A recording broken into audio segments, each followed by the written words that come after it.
Hi friends, welcome to Shiva tutorial. ఈరోజు కొన్ని విషయాలు మీతో చెప్దామని నేను ఈ వీడియో చేయడం జరిగింది. అయితే నేను రీసెంట్గా ఒక వ్యక్తితో మాట్లాడటం జరిగింది. ఆ వ్యక్తితో మాట్లాడినప్పుడు ఆ వ్యక్తి నాతో ఏం చెప్పాడంటే, బ్రదర్, ఇది నా లాస్ట్ అటెంప్ట్. ఈ అటెంప్ట్ తోటి నా ఏజ్ కూడా అయిపోతుంది. ఇంకా నేను అప్లై చేసుకోవడానికి అనర్హుడిని. ఈ జాబ్ రాకపోతే ఇంకా నేను గవర్నమెంట్ జాబులకి అప్లై చేయలేను. నేను రాయలేను. అంటే ఇంక అప్లై చేయకపోతే ఏమని రాస్తాడు అంటే అతని యొక్క ఏజ్ అనేది అయిపోతుందని నాతో చెప్పాడు. ఓకే బ్రదర్, మరి ఇదే లాస్ట్ ఎగ్జాము, ఇదే లాస్ట్ అటెంప్ట్ అన్నారు కదా, మరి ఎలా ప్రిపరేషన్ ఉంది అని అడిగినప్పుడు, బ్రదర్, ఏం చదవాలో కూడా కొన్ని టయాల్లో అర్థం కావట్లేదు. అంటే కొంతమంది ఈ సిటీకి దూరంగా ఉండి, లేకపోతే పల్లెటూర్లకు దూరంగా ఉండి కొంచెం అవేర్నెస్ తక్కువయ్యి కొంతమంది ఉన్నారు. చదవాలి అనే కసి ఉంటుంది, కష్టపడాలి అనే కసి ఉంటుంది, కానీ ఏం చదవాలో కూడా కొంతమందికి అర్థం కాని పరిస్థితుల్లో ఉంటున్నారు.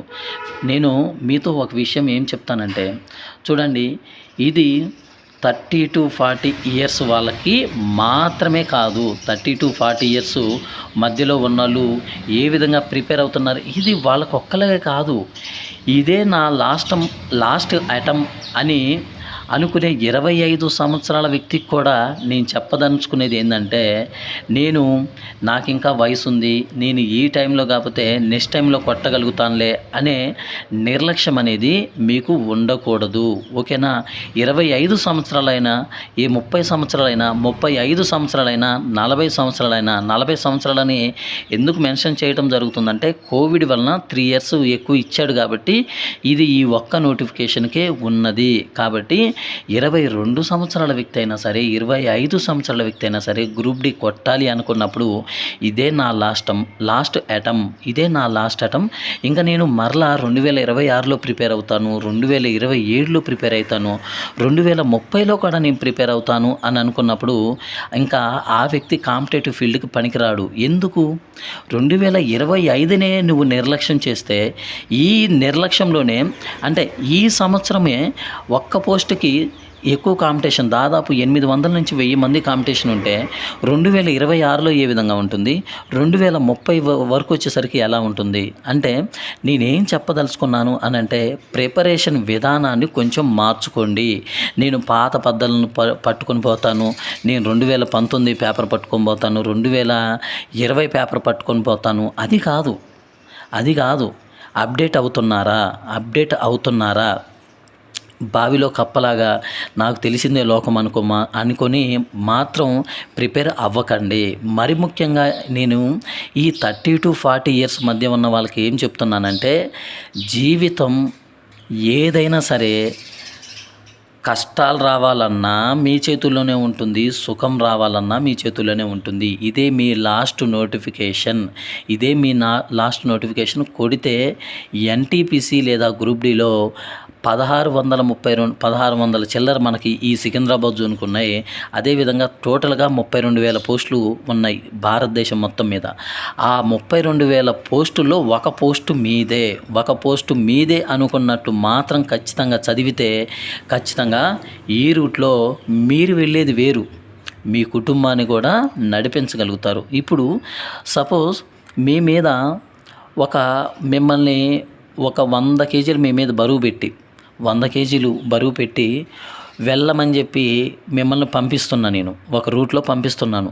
ఆ రూట్లో పంపించేటప్పుడు నాకు కాళ్ళకు చెప్పులు లేవు కదా అని అంటే, నేనేమన్నానంటే, నీకు కాళ్ళకు చెప్పులు కాడ ఇవ్వను అని చెప్పేసి నీకు చెప్పులు కాడ ఇవ్వలేదు. ఇంకొకటి ఏంటంటే, సరేనని వెళ్తున్నారు. వెళ్ళేటప్పుడు మిమ్మల్ని ఒక క్షణం ఆగమని చెప్పి, మీరు మాత్రమే కాదు, మీ తల్లిదండ్రులు, మీ భార్య, మీ పిల్లలు, మీ తోడబుట్టిన వాళ్ళను కూడా అదేవిధంగా 100 కేజీల బరువు వాళ్ళ నెత్తిని పెట్టి వాళ్ళను కూడా వితౌట్ చెప్పులతోటి ఆ వెళ్ళే మార్గాన్ని పంపిస్తూ, ఆ మార్గం కూడా ఎలా ఉందనంటే రాళ్ళు, రప్పలు, ముళ్ళు ఉన్నాయి. ఇప్పుడు మీరు మోసే బరువు, మీరు పడే కష్టం కన్నా, అరే నా పిల్లలు బాధపడుతున్నారు, నా భార్య బాధపడుతున్నది, లేకపోతే నా కన్న తల్లిదండ్రులు, నన్ను పెంచి పోషించిన వాళ్ళు కూడా ఈ 100 కేజీల బరువుతోటి చెప్పులు లేకుండా నడుస్తున్నారు అనే బాధ ఉంటుంది చూసారా? ఆ బాధ ఎక్కువగా కలిచివేస్తుంది. మన మనసుకి మీరు మోసే బాధకి 1000 రెట్లు బరువు మీ మీద పడినట్లు అవుతుంది. అంటే ఇక్కడ నేనేం చెప్పాలనుకుంటున్నానంటే, మీరు పడేది వేరు. మీరు పడేది కాకుండా మీ కుటుంబాన్ని గటా కష్టం వచ్చేటట్టు, లేకపోతే వాళ్ళు ఇబ్బందులు వచ్చేటట్టు చేస్తున్నారంటే అది కేవలం మన తప్పే. కాబట్టి ఏది చేసినా అది మీ మీదనే డిపెండ్ అవుతుంది. ఈ మార్గంలో మీరు ఒక్కళ్ళే వెళ్ళరు. సుఖమనే మార్గంలో, హాయి అనే మార్గంలో, సంతోషం అనే మార్గంలో మీరు ఒక్కళ్ళే వెళ్ళరు. ఎవరెళ్తారు? నిన్ను నమ్ముకున్న వాళ్ళు వెళ్తారు. నీతో పాటు వచ్చిన నీ భార్య వెళ్తుంది, నీ పిల్లలు వెళ్తున్నారు, నీ తల్లిదండ్రులు కూడా ఈ బాటలో వెళ్తున్నారు. కానీ ఈ బాటలో మీరు గనక ఒకవేళ ఫెయిల్ అయిపోయి కష్టపడకుండా ఫెయిల్ అయిపోతే ఈ మార్గాన నువ్వు వెళ్ళాలి, నీ పిల్లలు వెళ్ళాలి, నీ భార్య, నీ తల్లిదండ్రులు, నీ రిలేటివ్స్ అందరూ నిన్ను నమ్ముకున్న ప్రతి ఒక్కరు కూడా ఈ మార్గానే వెళ్ళాలి. కాబట్టి ఈ మార్గమా అనేది కూడా మీ చేతుల్లోనే ఉంది. ఇప్పుడు నేను వీడియో చేస్తున్నాను, పెడుతున్నాను, కానీ మీరు ఎలా ప్రిపేర్ అవుతున్నారన్న విషయం మాత్రం నాకు తెలియదు. ఎందుకనంటే చాలామంది దగ్గర చాలా బుక్స్ ఉన్నాయి. ఇప్పటికీ కొంతమంది ఆర్ఎస్ అగర్వాల్ బుక్ ప్రిపేర్ అవుతూ ఉంటారు, కొంతమంది కొంచెం డెప్త్గా వెళ్తూ ఉంటారు. కానీ మనం ప్రిపేర్ అయ్యే విధానం, మనం ఏ పోస్ట్కి అప్లై చేశాము అనేది కూడా ఇంపార్టెంట్. గ్రూప్ డి అనేది 10th బేస్ మీదది, 10వ తరగతి బేస్ మీదది. దాన్ని చదవడానికి ఒక హైటెక్ విజయరహస్యం బుక్ ముందేసుకొని పడి డెప్త్కి వెళ్ళాల్సిన అవసరం లేదు. మీ దగ్గర బుక్ ఉంది, ఓకే. ఆ బుక్లో నుంచి మీ మైండ్కి ఏది అవసరమో దాన్ని మాత్రమే గ్రహించాలి, ఓకేనా? అంతేకాకుండా నాకు కళ్ళు మూసుకున్న వ్యక్తి ఒక రోడ్డు మీద వదిలిపెడితే దేన్ని గుద్దుకునేది తెలియనట్టు చదువుతూ ఉండి ఏం చదువుతున్నామో కూడా తెలియని పరిస్థితిలో ఉంటే కొంతమందిని చూస్తే నాకు చాలా బాధ అనిపిస్తుంది. లాస్ట్ అటెంప్ట్ ఇదే వాళ్ళ జీవితాన్ని మార్చేది. అలా అని పెద్ద ఆస్తులు ఉన్నోళ్ళు కాదు, ఖచ్చితంగా పూర్ పీపుల్స్. వాళ్ళు ఎలా గట్టెక్కాలి, ఏ విధంగా గట్టెక్కాలి కొంచెమైనా అబ్జర్వ్ చేయండి. ఏ విధంగా ఆ పేపర్ ప్యాటర్న్ వస్తుంది, ఏ విధంగా నేను ముందుకెళ్ళాలి అని. ఇప్పుడు ఒక బుక్ ఉంటే ఆ బుక్లో మనకు కాన్సెప్ట్ అర్థం కావాలి, అంతేగాని ఆ బుక్ లోపలికి వెళ్ళగానే మనం భయపడిపోయేంత మ్యాటర్ ఉండి ఎటు చూసినా సరే అన్నీ ఇంపార్టెంటు, ఇది ప్రతి ఒక్కటి ఇంపార్టెంట్ అయితే చస్తారు. ఆ క్వశ్చన్, ఆ బుక్ అనేది మనం చదివేలోపు మన మైండ్ మొత్తం పూర్తిగా డిస్టర్బ్ అవుతుంది. మీ ఎన్నని ఎక్కించుకోగలుగుతారు, ఈ మైండ్లోకి ఎన్నని ఎక్కించుకోగలుగుతారు? ఒక పక్కన ఇక్కడ ఫ్యామిలీ ఉంటుంది, ఇక్కడ నీ పర్సనల్ ప్రాబ్లమ్స్ ఉంటాయి, ఇక్కడ ఫైనాన్షియల్ ప్రాబ్లమ్స్ ఉంటుంది, ఇక్కడ చదువు కూడా ఉంటుంది. ఇవి మొత్తము ఎప్పుడు మీ మైండ్లోకి ఎక్కించుకోగలుగుతారు? ఇది ఎక్కించుకోవాలి, దీంతోపాటు ఇవి 3 కూడా ఉన్నాయి. అలాంటప్పుడు ఎలా మీ మైండ్ అనేది ఈ చదువుని ఎలా తీసుకుంటుంది? అదే కదా, ఈ చదువుని మీ మైండ్ ఎలా తీసుకుంటుంది అంటే ఏదైతే అవసరమో దాన్ని మాత్రమే, ఏదైతే మనకి డెప్త్గా అవసరం లేదో దాన్ని మీరు వదిలిపెట్టాలి, ఓకేనా? ఇంకొక విషయం ఏంటంటే, చాలామంది నన్ను అడిగే క్వశ్చన్ ఏంటంటే, బ్రదర్ మేము చదువుతున్నాము కానీ ఏం చదువుతున్నామో మాకు అర్థం కావట్లేదు. మరి ముఖ్యంగా క్వాంటం మరియు రీజనింగు ఎప్పటికీ తెలియకుండా, ఇప్పుడు ఇది ఏప్రిల్ 3వ తారీఖున అడిగారు నన్ను, ఓకే నేను చెప్తాను. మే 3వ తారీఖు అడిగారు, చెప్తాను. జూన్ ఇప్పుడు అడిగారు అనుకోండి, దరిద్రంగా ఉంటుంది, చాలా దరిద్రంగా ఉంటుంది. జూన్లో అడిగితే, జూలైలో అడిగితే ఇంకా దరిద్రంగా ఉంటుంది, ఇంకా అడుక్కుంటూ పోవటమేనా మనం? ఎక్కడ దాకా పోతాం? అంటే రేపు ఎగ్జామ్ అన్నప్పుడు కూడా ఇప్పుడు మనం బ్రదర్ ఎలా ప్రిపేర్ అవ్వాలి, అది కానే కాదు. నేను ప్రిపేర్ అయ్యే విధానం వివరంగా చెప్తాను. బహుశా చాలామంది చెప్పుండొచ్చు, నేను కూడా చెప్తాను. ఏదో ఒక తలమాషినోడు చెప్తున్నాడని కూడా ఒకసారి వినండి, నా మాట కూడా ఒకసారి వినండి. ఒకవేళ మీకు నచ్చితే ఫాలో అవ్వండి, లేదు బ్రదర్ మాకు సపరేట్ మెథడ్స్ ఉన్నాయి, మాకు తెలుసు అనుకున్నప్పుడు వదిలేయండి, ఓకేనా? ఇప్పుడు ఇది ఒక ప్రాబ్లం. ఈ ప్రాబ్లంని ఏ అనే ఫ్రెండు, బి అనే ఫ్రెండు, సి అనే ఫ్రెండు, లేకపోతే ఇలా ఇలా సంథింగ్ ఉన్నారు. ఈ ఫ్రెండ్స్ అందరూ ఈ ప్రాబ్లమ్‌ని ఒకే విధంగా చేయలేరు. ఈ ఏ అనే ఒక వ్యక్తి ఒక ఇన్‌స్టిట్యూట్‌లో జాయిన్ అవ్వాడు. ఈ ఇన్‌స్టిట్యూటోళ్ళు వారు ఈ వ్యక్తికి వేరే రకంగా చెప్పారు. ఈ వ్యక్తికి వేరే రకంగా చెప్పారు. ఈ వ్యక్తికి ఇలా వేరుగా చెప్పారు. కానీ ఈళ్ళందరిలో ఒకటి మాత్రం ఖచ్చితంగా స్మార్ట్ అప్రోచ్ ఉంటుంది. స్మార్ట్ అప్రోచ్ అంటే ఈ రూటులన్నిట్లో చిన్న రూటు అంటే అతి తక్కువ రూట్ అనేది ఉంటుంది. ఆ అతి తక్కువ రూట్ అనేది మనం ఫైండ్ అవుట్ చేయాలి. ఆ అతి తక్కువ రూట్‌ని ఎక్కువ ప్రాక్టీస్ చేయాలి. అంటే ఇప్పుడు ఈళ్ళందరికీ ఇక్కడి నుంచి వచ్చేటప్పుడు టైం ఎక్కువ పడుతుంది. కానీ ఈ స్మార్ట్ అప్రోచ్ అనే ఈ పర్సన్‌కి ఏమవుతుందంటే ఈ ప్రాబ్లమ్ అనేది తక్కువ టైంలో అవుతుంది.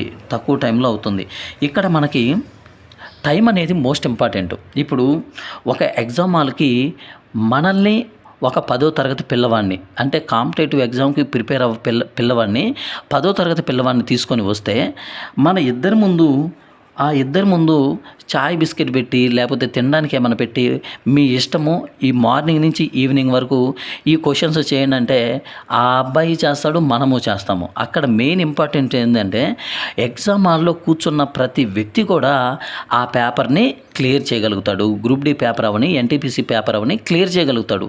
అక్కడ ఇంపార్టెంట్ ఏంటిదంటే 90 మినిట్స్. ఈ 90 మినిట్స్ అనే టైం ఎందుకు ఇచ్చారనంటే నీకు ఒకవేళ సత్తా ఉంటే ఒకవేళ నేను బాగా చదవగలుగుతాను, నాలో సామర్థ్యం ఉంది అని అనుకుంటే ఈ 90 మినిట్స్‌లో అందరికన్నా ముందు పరిగెత్తాలి. అందరికన్నా ఎక్కువ ప్రాబ్లమ్స్ చెయ్యాలి. కొంతమంది ఏమనుకుంటారంటే 80 క్వెషన్స్, 70 క్వెషన్స్, 75 క్వెషన్స్ పెట్టేసి ఇంకా నాకు జాబ్ వచ్చేసింది అని బయటకు వచ్చేసి ఒక మైకేల్ జాక్సన్ స్టెప్ వేసినట్టు వేస్తాడు. ఎగ్జామ్ హాల్లో బయటకు వచ్చేసి ఒక మైకేల్ జాక్సన్ స్టెప్ వేస్తాడు కదా, ఆ విధంగా సంతోషపడతారు. సంతోషపడద్దని నేను చెప్పను. అయితే ఇక్కడ నా పాయింట్ ఏంటంటే పేపర్ అనేది ఈజీగా వచ్చింది.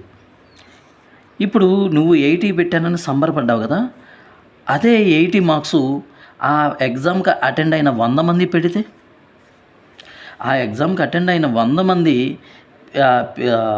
యాస్పిరెంట్స్ 100 మంది యాస్పిరెంట్స్ ఈ 80 మార్క్స్ పెట్టారనుకోండి, అప్పుడు అంటే నేను ఏం చెప్పాలనుకుంటున్నానంటే ఇక్కడ పేపర్ ఈజీగా వచ్చినప్పుడు 80 మన టార్గెట్ అవ్వకూడదు. 90 అనేది మన టార్గెట్ అవ్వాలి. 90 పెట్టచ్చా అనంటే పేపర్ ఈజీగా వస్తే 90, 95 పెట్టచ్చు. ఇప్పుడు మీరు రీసెంట్‌గా ఏఎల్‌పీ నుంచి ఈ ఆర్‌పీఎఫ్ కానిస్టేబుల్ వరకు చూసుకుంటే పేపర్ ఎలా వచ్చింది? ఈజీగా వచ్చింది. టెక్నీషియన్ గ్రేడ్ 3 కట్ ఆఫ్ ఎంతుంది? 91 యూఆర్, 87 ఎస్సీ, 85కి ఏది కూడా తగ్గలేదు. 80 పెట్టాను అని సంబరపడ్డారనుకోండి, పేపర్ ఈజీగా వచ్చినప్పుడు పప్పులో కాలేసినట్టే.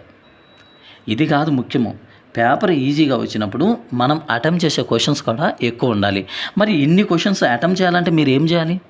ఖచ్చితంగా టైం అనేది కిల్ అవ్వకుండా చూసుకోవాలి. టైం కిల్ అవ్వకుండా ఉండాలంటే ఎక్కువ ప్రాక్టీస్ అవసరం. ఓకేనా? అంటే నేను క్లియర్గా ఏం చెప్తున్నానంటే మీరు క్వాంట్లోకి ఎంటర్ అవుతే క్వాంట్లో 25 క్వశ్చన్స్‌కి ఆల్మోస్ట్ 10 క్వశ్చన్స్‌కి వితౌట్ పెన్ను పెట్టాలి. వితౌట్ పెన్ను నాకు అవసరం లేదు. ఈ వితౌట్ పెన్ను ఎప్పుడు అవసరం అవుతుంది అనంటే ఎప్పుడు మనకి ఎక్కువ నేర్చుకుంటామంటే ప్రాక్టీస్ ఎక్కువగా ఉన్నప్పుడు ఈ వితౌట్ పెన్ను కాన్సెప్ట్ అనేది మనం ఈజీగా చేయొచ్చు.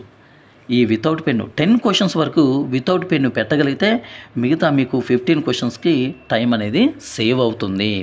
అలాంటప్పుడు ఏమవుతుందంటే 90 క్వశ్చన్స్ పెట్టడానికి యూజ్ అవుతుంది. ఇంకొకటి లాస్ట్‌గా చెప్పేసి నేను ఈ వీడియోని ఆఫ్ చేసేస్తాను.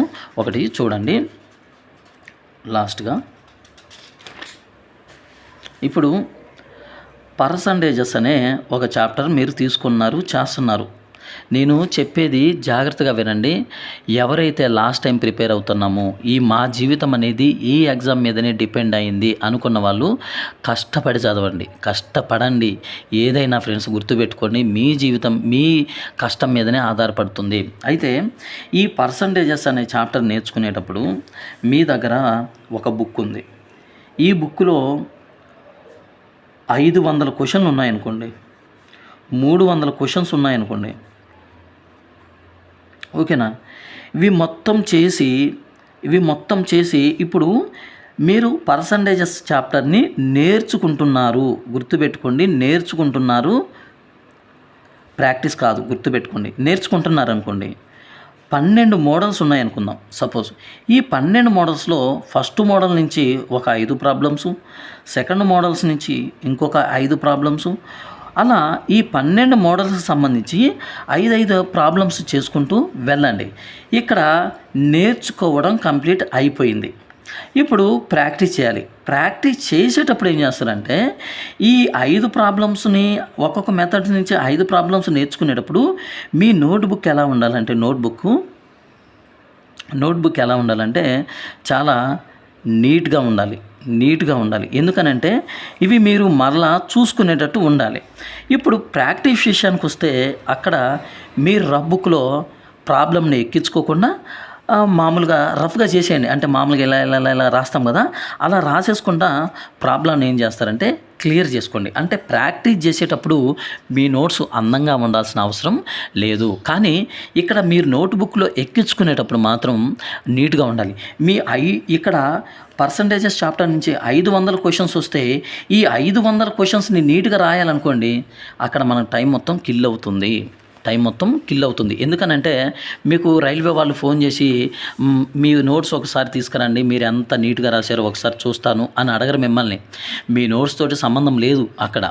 ఎందుకనంటే మీరు ఎలా ఒక ప్రాబ్లమ్ని చేస్తున్నారనేది ముఖ్యము, మీలో ఏ ప్రత్యేకత ఉందనేది ముఖ్యము. అంతేగాని బాబు మీ నోట్స్ ఒకసారి తీసుకురండి, మీ అందమైన నోట్స్ని ఒకసారి చూస్తాను అని అనరు వాళ్ళు. కాబట్టి మీకు అర్థమయ్యే రీతిలో రాసుకోండి, కొంచెం నీట్గా రాసుకోండి. ఏది చూసుకోవడానికి ప్రాక్టీస్ చేసేటప్పుడు నీట్గా క్వశ్చన్ నెంబర్ 1, క్వశ్చన్ నెంబర్ 2 అని రాసుకోవాల్సిన అవసరం లేదు. ప్రాక్టీస్ చేసేటప్పుడు మీకు అర్థమైతే అర్థం కాకపోయినా పర్లేదు, మీకు నీట్గా రాయాల్సిన అవసరము ఈ ప్రాక్టీస్లో మీకు అవసరం లేదు. ఎందుకనంటే ఇప్పుడు కొంతమంది ఏం చేశారు, కోర్సు తీసుకున్నప్పుడు ఆ కోర్సులో ఈ పర్సంటేజెస్కి సంబంధించే 360 వీడియోస్ ఉన్నాయంట. ఇంతకుముందు నాకు ఒక బ్రదర్ కాల్ చేసి, బ్రదర్ నాకు పర్సంటేజెస్ చాప్టర్ నేర్చుకుంటున్నాను, అయితే దాంట్లో 360 వీడియోస్ ఉన్నాయంట. పర్సంటేజెస్ అని చెప్పారు, ఏదో ఒక చాప్టర్ అని చెప్పారు.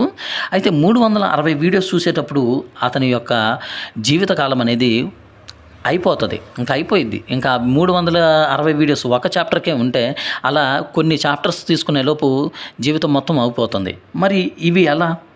మీరు ఇక్కడ ఒక మోడల్కి సంబంధించిన క్వశ్చన్స్ చూసుకొని దాని నుంచి పక్కకు రావాలి. ఒక మోడల్కి సంబంధించి 100 క్వశ్చన్లు ఉన్నాయనుకో, నేను ఇక్కడే ఉంటాను, ఇక్కడిక్కడే తిరుగుతాను అని అంటే మాత్రం అది ఎప్పటికీ సిలబస్ కంప్లీట్ అవ్వదు. కాబట్టి ఒక మోడల్కి సంబంధించి ఒక 10 క్వశ్చన్స్ చూడండి, పక్కకు రండి. ఇంకొక మోడల్కి సంబంధించి ఒక 10 క్వశ్చన్స్ ఇలా చూసుకుంటూ మిగతావి ఏం చేస్తారంటే ప్రాక్టీస్ చేయండి. అంతేగాని అక్కడే ఉండొద్దు. ఓకేనా? అక్కడే ఉంటే ఏమవుతుందంటే టైం అనేది కిల్ అవుతుంది. టైం కిల్ అయితే మనం సిలబస్ అనేది కంప్లీట్ చేయలేము. ఓకేనా? ఇక్కడ నేను ఒక టైం టేబుల్ ఇచ్చాను.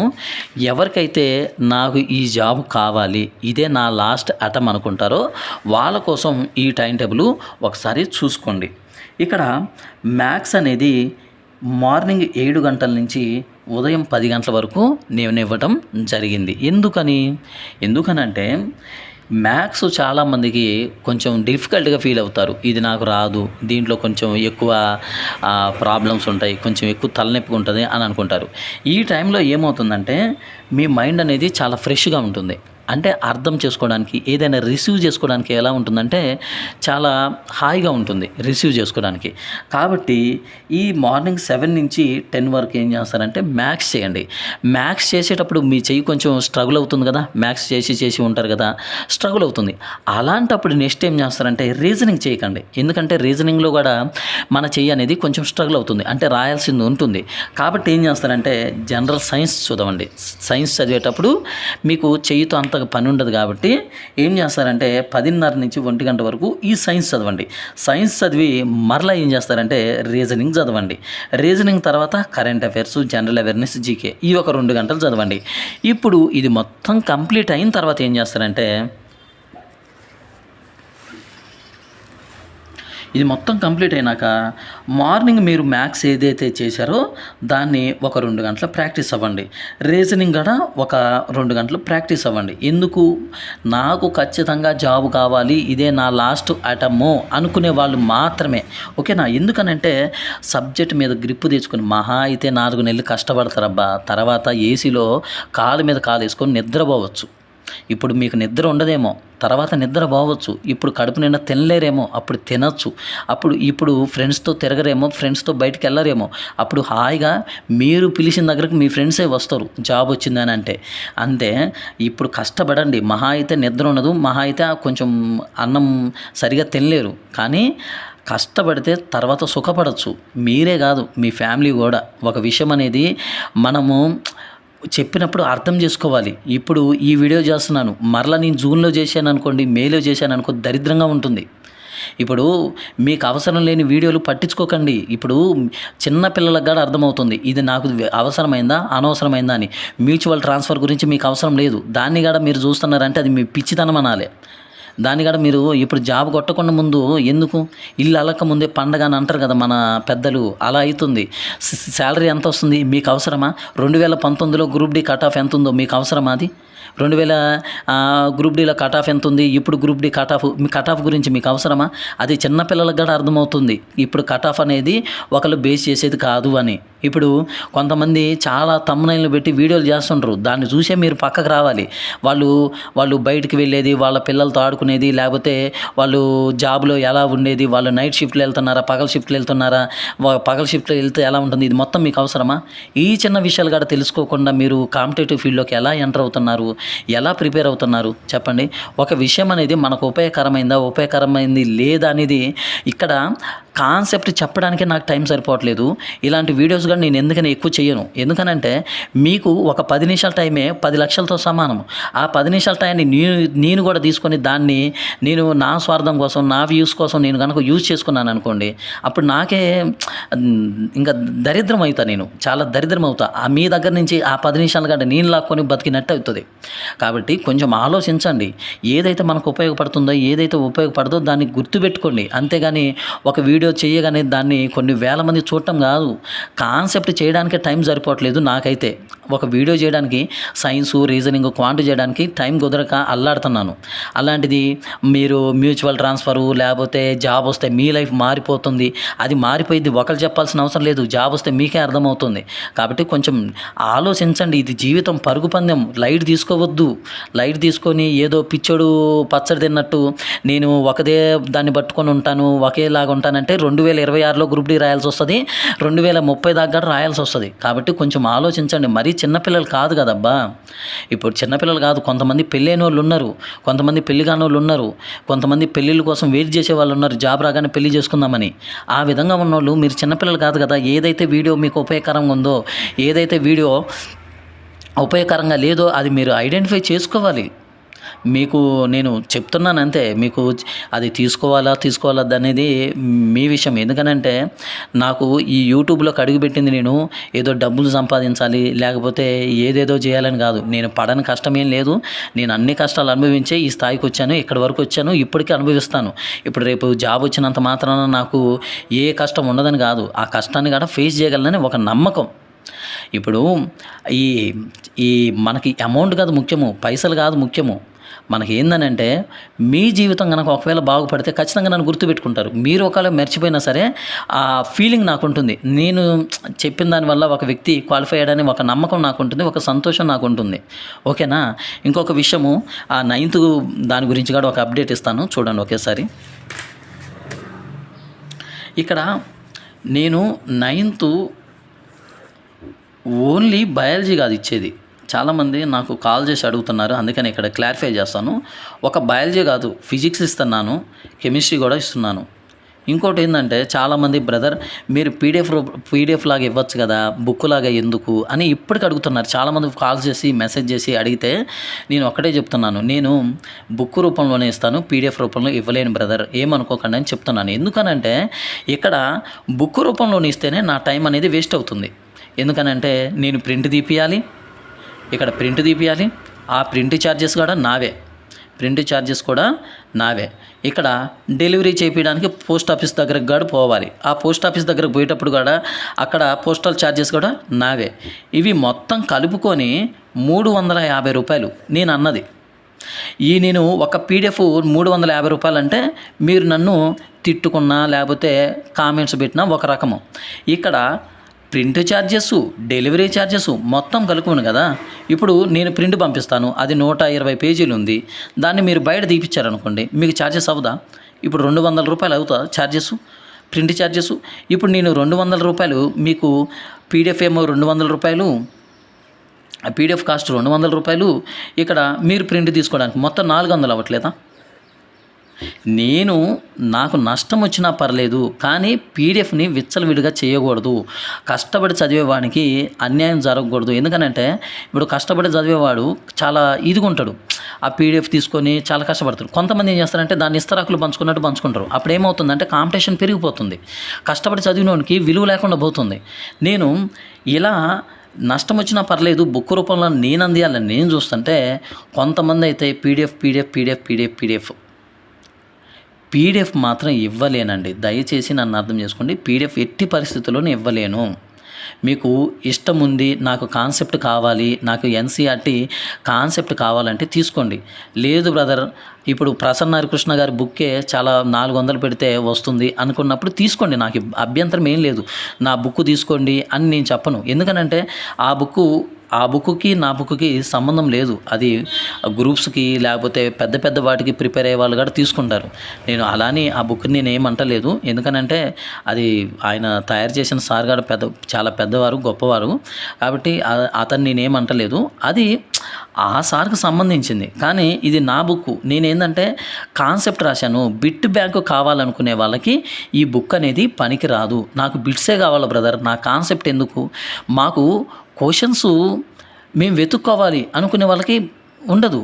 క్వశ్చన్స్ మేమే ఫామ్ చేయొచ్చు అనుకునే వాళ్ళకి మాత్రమే నా బుక్ యూజ్ అవుతుంది. అంతేగాని మా ఒక బిట్ బ్యాంక్ లాగా అయితే ఎంత కాస్ట్ ఎందుకు అవుతుంది?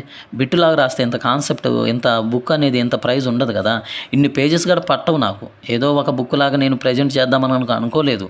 ఎందుకనంటే ఒక ఎన్సీఆర్టీ కాన్సెప్ట్ అనేది మీ మైండ్లోకి వెళ్ళాలని చెప్పేసి నేను ఇచ్చాను. ఇప్పుడు ఇలాగనే 10th కూడా ఇస్తాను, అదేవిధంగా ఆ బుక్ లాగే ఇస్తాను. ఇంకొకటి ఏంటంటే 6th నుంచి 8th వరకు పీడిఎఫ్ రూపంలో ఇస్తున్నా. దీని కాస్ట్ వచ్చేసి ప్రజెంట్ 140 రూపీస్ ఉంది. ఓకేనా, 140. 9th కాస్ట్ వచ్చేసి 350 రూపాయలు ఉంది. ఇది బుక్ రూపంలో ఇస్తున్నా నేను. ఓకేనా, బుక్ రూపంలో ఇస్తున్నా. ఓకేనా, క్లారిఫై అయింది కదా. కొంతమంది ఏం చేస్తున్నారంటే ఫిజిక్స్, కెమిస్ట్రీ, బయాలజీ మాకు సపరేట్గా ఇవ్వండి బ్రదర్, సపరేట్ కానీ దాన్ని కూడా నేను సపరేట్గా ఇవ్వడానికి ట్రై చేస్తాను. ఓకేనా. ఇంకోటి ఇది ఎవరికైనా కావాలనుకుంటే 7780601429 అనే నెంబర్కి, లేదా 8179410709 ఈ నెంబర్కి మీరు ఫోన్పే లేదా గూగుల్ పే చేసి నాకు అడ్రస్ పంపిస్తే నేను అది మీకు బుక్ పంపిస్తాను. మ్యాక్సిమం ఒక 1 వీక్ పడుతుంది. దయచేసి కొంచెం ఆగండి. ఎందుకనంటే కొంచెం ఆలోచించండి. ఎందుకనంటే నేను ఈరోజు ఒక ఆర్డర్ బుక్ వచ్చింది అనుకోండి, దాన్ని తీసుకొని వెళ్ళలేను. దాన్ని తీసుకొని ప్రింట్ దగ్గరికి వెళ్ళి ఇది ప్రింట్ తీయండి అని చెప్పలేను. నాకు ఒక 40-50 బుక్స్ వస్తే ఆ బుక్స్ని పట్టుకొని నేను వెళ్తే అప్పుడు ఏమవుతుందంటే వాళ్ళు బల్క్గా తీస్తారు కాబట్టి కొంచెం ఛార్జెస్ తక్కువ అవుతుంది. ఛార్జెస్ అనేది తక్కువ అవుతుంది. ఓకేనా. కాబట్టి ఎవరికైతే ఫస్ట్ టర్మ్లో కావాలో వాళ్ళు నేను ఈరోజు సాయంత్రం కానీ రేపు మార్నింగ్ కానీ ప్రింటింగ్ ఇచ్చేస్తాను. కాబట్టి ఎవరైతే ఫస్ట్ టర్మ్ కావాలో వాళ్ళు తీసేసుకోండి. సెకండ్ టర్మ్కి ఏమవుతుందంటే కొంచెం మరలా టైం పడుతుంది. కాబట్టి ఫస్ట్ టర్మ్లో ఎవరికైతే అర్జెంటుగా ఉందో, మేము ఆల్రెడీ చదివేశాము, మేము 9th బుక్ కోసం చూస్తున్నాం అనుకునే వాళ్ళు ఇప్పుడే ఆర్డర్ పెట్టేసుకోండి. ఓకేనా. Thank you friends. ఇప్పటి వరకు చెప్పాల్సింది మొత్తం నేను చెప్పాను. ఇంకా ఏమైనా డౌట్స్ ఉంటే నాకు కాల్ కానీ మెసేజ్ కానీ చేయండి. మీకు ఏమైనా డౌట్స్ ఉన్నా సరే నేను చెప్తాను. ఈరోజు వితౌట్ పెన్ తోటి క్వాంట్లో ప్రాబ్లమ్స్ చేయొచ్చా అని అంటే చేయొచ్చు. అది నేనే కాదు, మీతో ఈరోజు చేపిస్తాను. ఆ వీడియో కూడా చేపిస్తాను. అది మీరే చేయాలి. మీరే వితౌట్ పెన్ చేసేలా నేను ఒక వీడియో చేయడం జరుగుతుంది. మీలో ఉన్న దమ్మెంతో మీకు ఈరోజు చూపిస్తాను నేను. ఓకేనా, అది ఈరోజు చూద్దరు మీరు. ఓకేనా, ఆ వీడియో చేస్తాను చూడండి. Okay friends, thank you. ఇంకా మన ఛానల్ని ఎవరైనా సబ్స్క్రైబ్ చేసుకోకపోతే సబ్స్క్రైబ్ చేసుకోండి. ఇంకోటి ఏంటంటే వీడియోని చూస్తున్న చాలామంది కూడా 50% మంది అసలు సబ్స్క్రైబ్ చేసుకుని వాళ్ళే చూస్తున్నారు. 50 కాదు 52 అనుకుంటా, బహుశా 52% మంది సబ్స్క్రైబ్ చేయని వాళ్ళే చూస్తున్నారు. బ్రదర్, మీ అందరికీ నేనేం చెప్పాలనుకుంటున్నానంటే, ఒక నార్మల్ పర్సన్ నేను. ఒక ఉన్నత స్థాయిలో ఏదో బాగా డబ్బున్న కుటుంబంలో నుంచి వచ్చిన వ్యక్తిని కాదు. నేను మీలాగే ఒక లేని స్థాయిలో నుంచి వచ్చిన వ్యక్తిని. ఇప్పుడు కొంతమంది ఒక యూట్యూబ్ ఛానల్ పెడితే దానికి సంబంధించి వాళ్ళు ఎన్నో జాగ్రత్తలు తీసుకుంటారు, ఈక్విప్మెంట్స్ తీసుకుంటారు. ఒక లేని వాడిని పైకి ఎదిగించాలి అనుకోవటం ఒక రకం. అంతేగాని ఈడేదో మామూలుగా వీడియోలు పెట్టుకుంటున్నాడు, ఈడి వీడియోలు కూడా క్లారిటీ ఉండవు, ఏదో చెప్తున్నాడులే, ఈడి ఛానల్ మనమేందిలే, ఇతని ఛానల్ మనమేందిలే సబ్స్క్రైబ్ చేసుకునేది అని అనుకోకండి. ఎందుకనంటే ఇప్పుడు నేను మీ స్థితి నుంచి వచ్చిన వ్యక్తినే నేను. అంటే మీ స్థితి నుంచి వచ్చిన వ్యక్తిని, లేని దాని నుంచే. మనలాంటి వాళ్ళని డెవలప్ చేస్తే నలుగురికి ఉపయోగపడతారు. కానీ ఆల్రెడీ ఉన్న వాళ్ళని, ఆల్రెడీ చేసే వాళ్ళని. ఇంకొకటి ఏంటంటే, ఎవరైతే అనవసరమైన వీడియోలు పెడతారో వాళ్ళకే సబ్స్క్రైబర్లు ఎక్కువ ఉంటారు. ఎవరైతే అవసరమైన వీడియోలు పెడుతుంటారో, చదవండి, కష్టపడి చదవండి, మీ జీవితాన్ని మార్చుకోండి అని కాన్సెప్ట్ చెప్తారో వాళ్ళకి సబ్స్క్రైబర్లు ఎప్పుడూ తక్కువనే. కాబట్టి సబ్స్క్రైబ్ చేసుకోవాలా వద్దనేది అది కేవలం మీ డెసిషన్ మీదే ఉంటుంది. నేను ఎప్పుడైనా నా కాన్సెప్టే నేను నమ్ముకున్నాను. నేను అందుకనే ఎక్కువ లైక్ చేయండి, షేర్ చేయండి, సబ్స్క్రైబ్ చేయండి అని ఎక్కువ నేను మాట్లాడను. ఒక వీడియో స్టార్ట్ చేస్తే మరలా ఎండింగ్లోనే అంటాను నేను, ఎక్కడ మధ్యలో అన్నం. అది ఎందుకంటే మనలో దమ్మున్నప్పుడు ఆ కాన్సెప్ట్ కనుక నచ్చితే వాళ్ళే నచ్చి సబ్స్క్రైబ్ చేస్తారు. ఆ ఆలోచన నాది. ఓకేనా, థ్యాంక్ యూ ఫ్రెండ్స్.